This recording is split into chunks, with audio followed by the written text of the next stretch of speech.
Hey, I'm Alex Radical from Board Game Co, and today we're diving into the news and week in review with covering the various news pieces, the games I've played, the videos of the week, all of that, and I even do have a movie and TV show sort of review for you. All the way at the end, though. All the way at the end.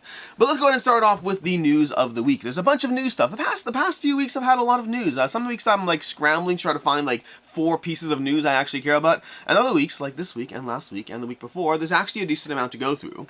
But starting off with a video I already did this past Sunday, but CMON's leaving Kickstarter is bringing their board games exclusively to Gamefound. This is a Polygon article on it, there's a Polygon article, Dicebreaker, Gamefound did its own blog, I did a full video, King of Average did a video. It is big news. At the end of the day, Kickstarter is a little bit on the decline, Gamefound has been doing very well, and CMON basically saying, hey, as the largest crowdfunding creator, we are moving exclusively to Gamefound. That is a big deal, and so we'll see what this does for the landscape and whether it pushes other creators to move over. I have to imagine it will. But basically, if you want that next Zombicide game, you want to go ahead and make sure to follow CMON over on Gamefound, follow their campaigns, back their games, all of that stuff. That's going to be CMON joining Gamefound exclusively. On similar news, we had Gamefound doing a Gale Force 9 quest. This is something that Gamefound does a few times a year. We do it over Gamefound. We do 3 to 4 times a year. There's like a feast event. Well, this one's a little trickier. There's a general feast event where we talk about different games coming to Gamefound. But then there's also dedicated feast events where you'll have like Awakened Realms is going to be doing Awakened Realms next very shortly. We have Gale Force 9 doing a dedicated feast event where they talked about how they are bringing Dune, a deluxe edition of Dune, a deluxe edition of Star Trek Ascendancy: The Final Frontier, and then Conan, The Adventures of Conan, a new game from them, all coming to Gamefound. Adventures of Conan coming up shortly. I believe Star Trek Ascendancy coming at the end of this year, and I believe Dune coming in early 2025. But they just basically did a full press announcement about these games coming up. You can go ahead and follow those games by clicking on any of the links below. I have links and all those stuff, and timestamps, all those things down below. Then we have in, whatever this news is, Hasbro, that's what it is. We have Hasbro over here, and then less positive news, I guess. We have some things on the slight downslope. We have Hasbro cutting half its SKUs as sales fall 23%. They lost like $1.68 billion in the 4th quarter, which is like a phenomenal concept that you can have a company losing that much money and like they're still obviously a huge company doing well. I don't even know how to define the well with the quotations. Like if I lose $1.68 billion, I'm at negative $1.68 billion. Like I'm literally like, I'm a rounding error on, I'm not even a rounding error. I'm the least problematic of all rounding errors you could possibly have when it comes to 1.68 billion. But that's what they lost in their 4th quarter, which is like phenomenally fascinating as far as, I mean, their revenues fell 15% to 5 billion from 5.9 billion. I don't know. I've never understood large numbers. I've never understood, well, I mean, I understand how they work. I've never understood how large numbers operate in the scale of giant businesses who can lose huge amounts of money and still be running. But this is Hasbro. They're doing not the best this current quarter. We have Asmodee. Asmodee shines while owner Embracer Group continues large-scale cost-cutting. If you don't know, Asmodee has been buying a lot of board game companies the past several years, although less so in recent years, but they went on a huge acquisition spree maybe 2-3 years ago. It might even be longer, and I just lost any sense of time. That does happen. But they also have, they're owned by Embracer Group, who has bought a lot of other things, including a ton of video game stuff. And Embracer Group has had a lot of, missteps and a lot of companies shuttering their doors and closing down, and Asmodee is doing fairly well within that umbrella. So this is good and bad. Embracer not doing the best. Asmodee within Embracer doing fairly well as far as their general structuring, restructuring, acquisition, how things are going. So overall, Asmodee is doing mostly fine. On the other hand, Asmodee is whittling down Plan B games over to Lookout Spiel. Basically, Asmodee has slowly been moving the Plan B titles over to Lookout Spiel. Asmodee acquired Plan B games along with dozens of other companies. In general, acquisitions are very messed up, funny, not funny kind of situation. When you have larger companies acquiring smaller companies, sometimes it brings those companies to the next level. Other times it ends up with them not being the focus and being deprioritized. You will have companies that get acquired and then just kind of lose any steam. They are not given the proper treatment or spotlight they deserve, and a company that was once headed in the right direction suddenly is heading in the wrong direction after the acquisition. Plaid Games, I believe, was bought by Asmodee. They bought themselves back, I believe, if I recall correctly. Fantasy Flight was bought by Asmodee, and people always have a lesser opinion of where Fantasy Flight is nowadays compared to the past. It's complicated. Sometimes things can shine under acquisition. Sometimes things needed to be their own entities in order to shine. It's just a complicated conversation. We have Czech Games Edition. CGE, they are finishing up, or they did the last episode of their Making Board Games YouTube series. This is a series over on YouTube where they are doing 8 episodes of making board games, a journey from start to finish. I haven't watched the last few. I need to go ahead and catch up on those. But if you are interested in that series, all 8 of them are currently up, and you can watch the entire series now. We have the Megan Plus board game table from Geek & Son. Geek & Son, who has done a bunch of crowdfunding campaigns around their board games. They've done the Archie, the Bristol, the other ones, I don't remember all the names, but currently they have the Megan Plus is going to be coming to crowdfunding, and they have an interesting proposition for you. A proposition that I'm not even against, just because of how expensive it is. I think I'm okay with it, if that makes sense, which is basically they're offering the opportunity to win a Megan Plus game table.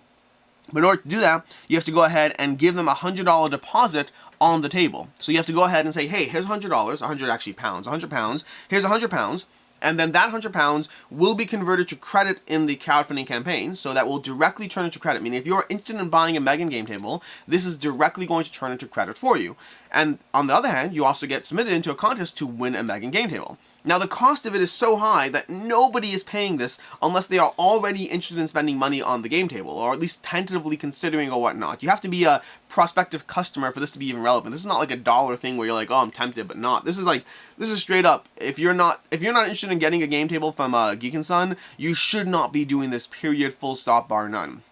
But if you are, there's a chance of winning the game table. And here's the numbers for you. How many people do you think are actually going to do this? Because that's the thing you want to think about as you go through this. Meaning, if you are not interested in buying the Megan game table, I do not think you should do this, period. I don't think you should get involved. But if you are interested in buying it, if you are on that, like you're like, I'm pretty sure I'm actually buying a game table from Geek & Son's next campaign, well, I think this is a good opportunity, because I think you're probably going to be one of like maybe 100, maybe 100. I'd be surprised if it's more than 100. Maybe 200. Like, the Geek & Son campaigns don't have a ton of backers. They do well because every backer is spending thousands of dollars, but they don't have an absolute ton of backers. So if you're one of 200, that's a 1 in 200 chance of winning the table, which is not bad for a game table. And I just think that I think you should do this if you are anyways going to back. If you're not anyways going to back, well then don't do this by any means. Then we have over on Board Game Wire how Board Game Maker the Op got 8 million TikTok views last month. This is an interesting article about, just how the Op has, in fact, speaking of CG, we have a Ray who was previously with CG, previously with Resonum Games, I believe, but she basically talks about her TikTok journey with the Op in terms of what types of games work, how to utilize it, what's the best experience on a platform like TikTok. I don't do a lot of short-term content. It's not, like, natural to what I want to do or how to do it, although I did just do an Instagram reel the other day, which was my first ever Instagram reel that wasn't just me talking. I don't know. It's not my... I had fun with it. I did have fun with it. I might do more stuff in that vein, but it was also a cinematic game. It was Dying Light, which is very cinematic, and I had fun with it. It was not well done by any means, but I was like, oh, this is actually kind of compelling. I see the appeal.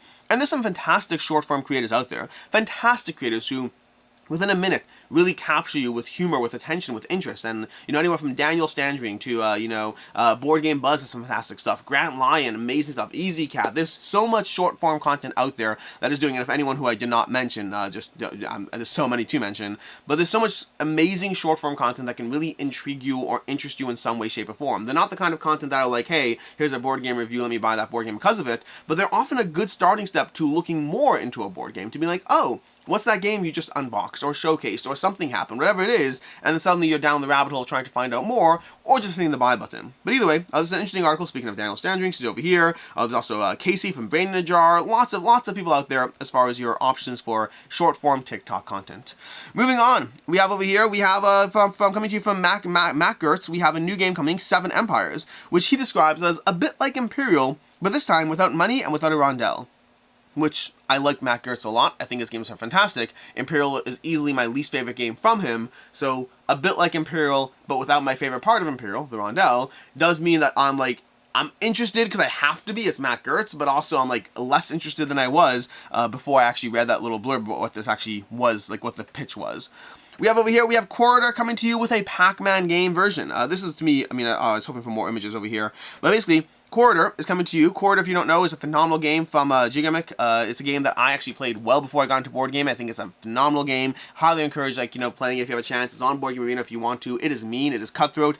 And they have a Pac Man version of it, which on the one hand, I think is a fantastic merging of mechanics and IP. On the other hand, I'm curious what changes are made, because there have to be changes. It cannot be the same game. So I'm curious what the changes are being made that has it being different. It's from 2 to 5 players. As Quoridor is a 2-player game, I am interested in that implementation. But again, very interested, very intrigued by that.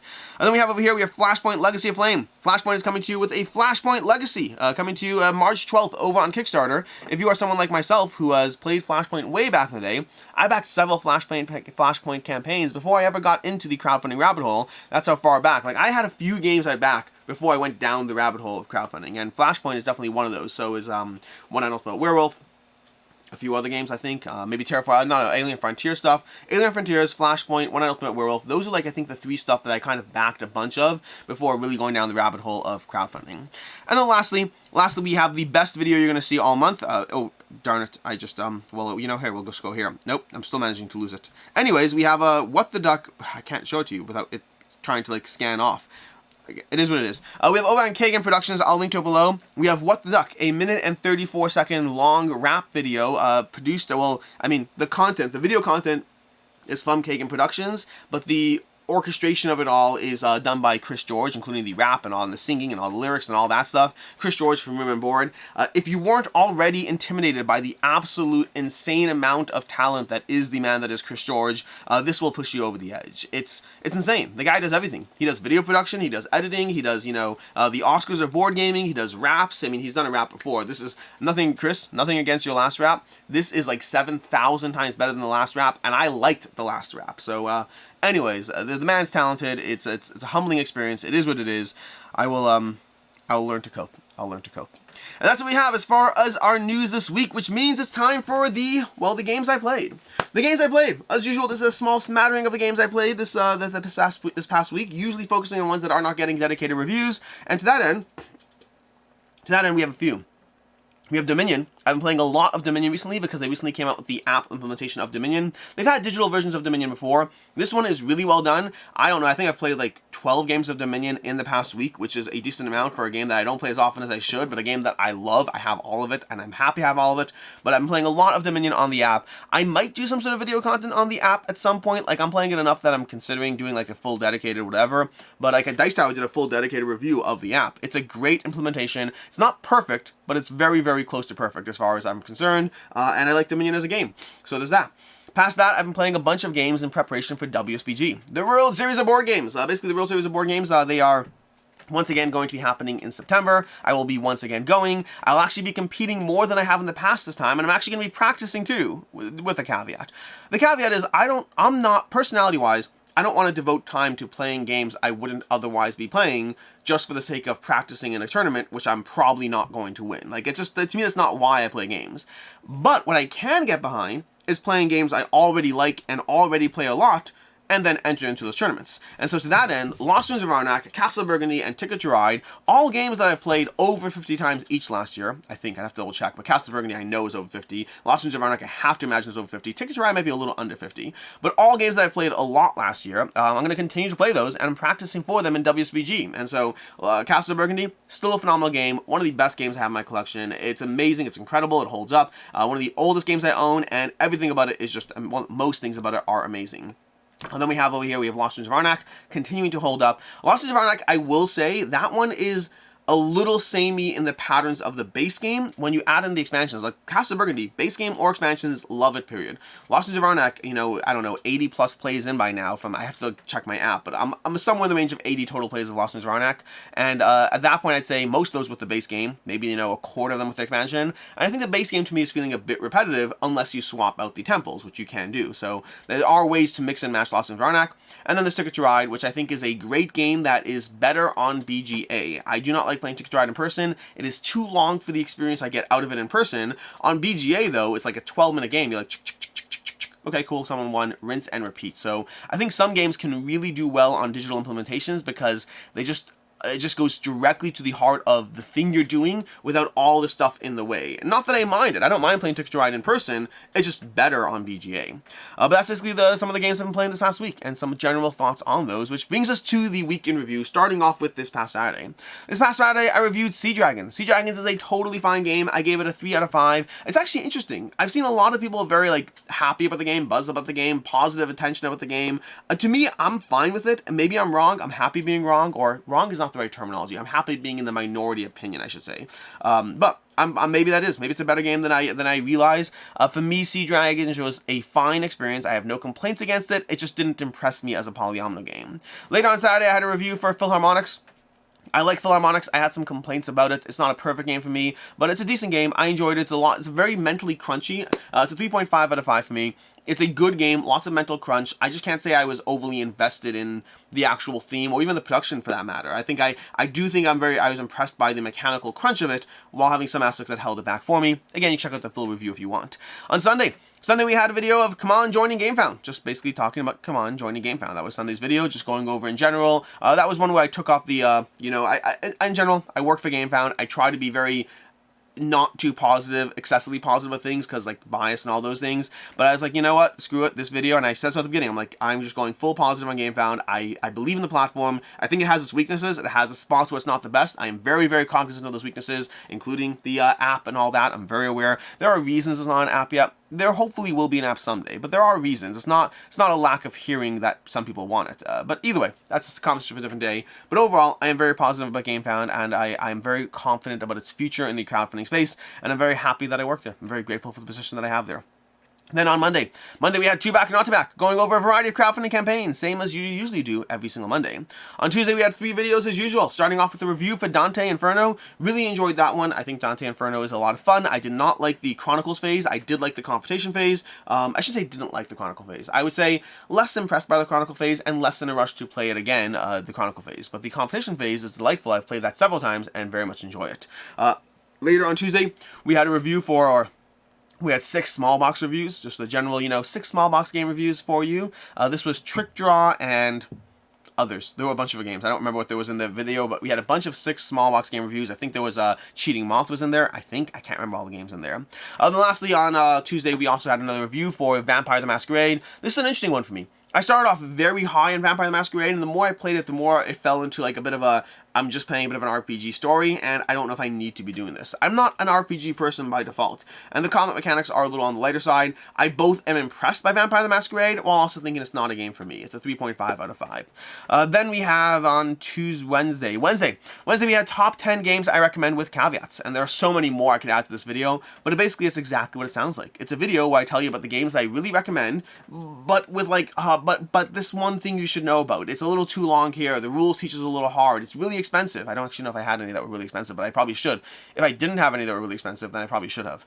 I probably did. Was it Foundations of Rome? Was Foundations of Rome the obnoxiously overpriced one? It might have been in that video. Anyways, it was top 10 games I recommend with caveats, that I think that I do genuinely recommend them, but I do think you should also be aware or mindful. Honestly, you could throw in any single Queen Games Stefan Feld City collection is the caveat. A great game, but expensive. Like overpriced, ridiculously overpriced. So I know overpriced is a complicated buzzword in and of itself. We're not going to go down that rabbit hole, but expensive relative to other propositions is what I would say.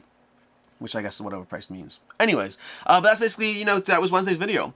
Thursday, we once again had a few videos. We had Cascadia Rolling Hills and Rolling Rivers review, going into the pair of those games. Really enjoyed those. Was not expecting to like them as much as I did. I think that they are not the best roll-and-write games I've played, but they are very variable. I gave it a 4 out of 5. Really enjoyed them. Later on Thursday, we had the live Q&A. I think it's just me this past week. I think it was just me going through it. Next week's going to be the game show. We pushed things off, so things got rearranged. Next week will be the game show with Meg, Devin, and Jenna, but that's going to be the weekly live situation. And then lastly on Thursday, we had a Tainted Grail gameplay, just going through a Tainted Grail RPG gameplay, from Magazzi Studios, currently on Gamefound, just going through a gameplay of Tainted Grail. I don't think RPGs are for me. I've played RPGs 3 times now, and I have not once had fun with them. Like, for context, if you watch that video, like, I wasn't there for it, and I don't know, like, I mean, it's a weird balance. Like, I try to be into it as much as possible, but I don't know if I see the charm of RPGs, and I keep trying, and I keep thinking maybe it's just not something about the last one, but they're not.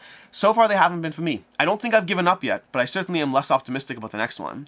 But anyways, that was Thursday's video, and that was a sponsored gameplay. Then Friday we had 3 videos, which Friday's an interesting day. We don't always have a 3-video Friday, but there's so many things going up this week, I just had to put them somewhere. So Friday became a 3-video Friday. We had Ostia, a review for Ostia and the Pirates expansion, going up on Kickstarter very shortly.